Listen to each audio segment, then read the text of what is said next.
lalpa pathianin sakop kianga kipanin la bethel lama chia toi chia chun chegi lalpa di la in kwanun kisu thiang tho chia tu Kamdang pathian ikol teo le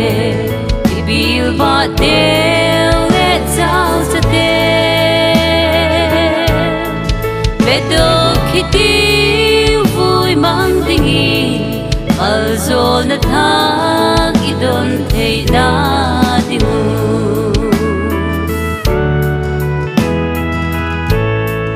la u esang pa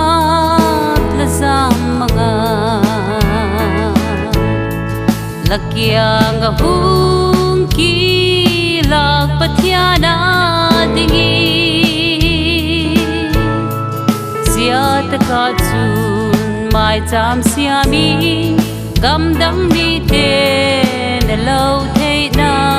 dingu kamdang pathian ikol teo le ibil ba teo le chao sa te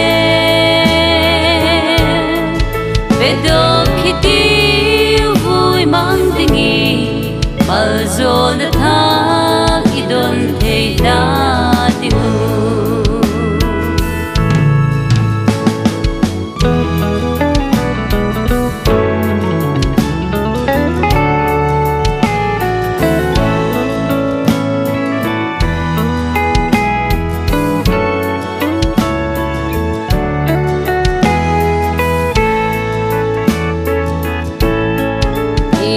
chia hi tiêu zakop kwali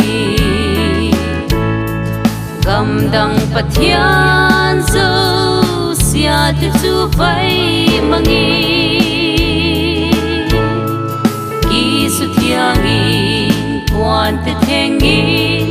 lalpa kyang lam zon chia thi tiu na Kamdang pathian ikol teo le ibil ba teo le chao sa te bedo khiti vui mang dingi alzol na tha